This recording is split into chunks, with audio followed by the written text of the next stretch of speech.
Break नंतर आपलं स्वागत। वळूया पुढल्या बातमीकडे। महिलांनी लढा देऊन आपल्या कामाचा हक्क तर मिळवला, मात्र तिथेही त्यांच्या सुरक्षिततेचा प्रश्न होताच। अनेक कंपन्यांमध्ये महिला आणि अल्पवयीन मुलींचं लैंगिक शोषण होत असल्याच्या धक्कादायक बाबी अनेक उघड झालेल्या आहेत आणि यासाठी विशाखा मार्गदर्शन तत्वांची आखणी झाली, मात्र त्यांची अंमलबजावणी बोटावर मोजण्या इतकीच असल्याचं सर्वेक्षणात उघड झालंय।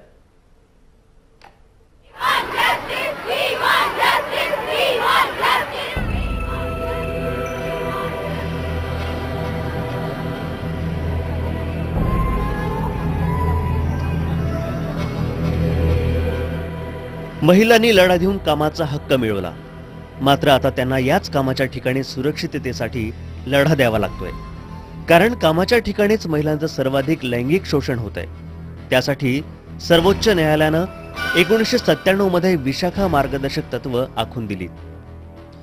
कार्यालयातील महिलांवर होत असलेला अन्याय समोर येणं हा यामागील उद्देश। त्यानुसार प्रत्येक कंपनीला महिला समिती स्थापन करणं गरजेचं होतं। या समितीत कंपनीतील महिला सदस्यांसोबत बाहेरील समाजसेवक महिला सदस्यांनीही सहभागी करून घेण्याची तरतूद तत्वात केली आहे। बेसिकली ये लॉ है जो सोसाइटी के लिए अच्छा है, विमेन की सेफ्टी के लिए है। तो हम चाहते थे कि कॉस्ट इफेक्टिव सोल्यूशन दें कंपनियों को और उनको जाके बताएं कि आपको ये लॉ करना चाहिए, और एक बार उनको समझाने के बाद हमें पूरा विश्वास है कि वो इससे कंप्लाई करेंगे। या विशाखा मार्गदर्शक तत्वांच्या अंमलबजावणीबाबत सर्वेक्षण केलं असताना धक्कादायक आकडेवारी समोर आली। मुंबईतल्या नरिमन पॉइंट आणि लोअर परळ या परिसरात खासगी कंपन्यांच्या 450 कार्यालयांपैकी फक्त 3% कार्यालयांनीच महिला समिती स्थापन केली आहे, तर 97% कंपन्यांना या तत्वाबाबतच माहीत नसल्याची धक्कादायक बाब समोर आली आहे। जो था बहुत ही हमारे लिए भी शॉकिंग था, और उसके चक्कर में ये हो रहा है कि क्योंकि आपको मालूम ही नहीं है तो देयरफॉर उसका कंप्लायंस करने की गुंजाइश उठती नहीं। सर्वोच्च न्यायालयानं आखून दिलेल्या नियमांची पायमल्ली करणं आता या कंपन्यांना महागात पडू शकतं, कारण 2013 मधील महिला अत्याचार प्रतिबंध, निर्बंध आणि निवारण या कायद्यानुसार संबंधित कंपन्यांवर कारवाईची तरतूद आहे।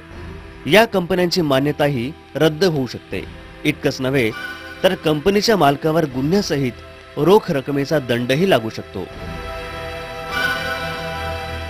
ऐसे भी ना इंस्टेंसेस आए हैं जहां अगर कंपनी ने नहीं कंप्लाई किया है तो उनके मैनेजमेंट के अगेंस्ट में FIR फाइल हुआ है कि आपने सेक्सुअल हरासमेंट के ऑफेंस का अबेटमेंट किया है। और अभी रिसेंटली मद्रास हाई कोर्ट ने सितंबर 2014 में एक कंपनी जिसने विशाखा गाइडलाइंस के हिसाब से कमिटी नहीं बनाई थी, उसको 1,68 लाख रुपीस का दंड देने का आदेश दिया है। मात्र या कारवाईसाठी सरकार आणि पोलिसांकडून पावलं उचलण्याची गरज आहे। किमान महिला दिनानिमित्त तरी या तत्वांची अंमलबजावणी होईल आणि महिलांना त्यांच्या सुरक्षिततेचा हक्क मिळेल अशी अपेक्षा। राजू सोनावणे, जय महाराष्ट्र, मुंबई।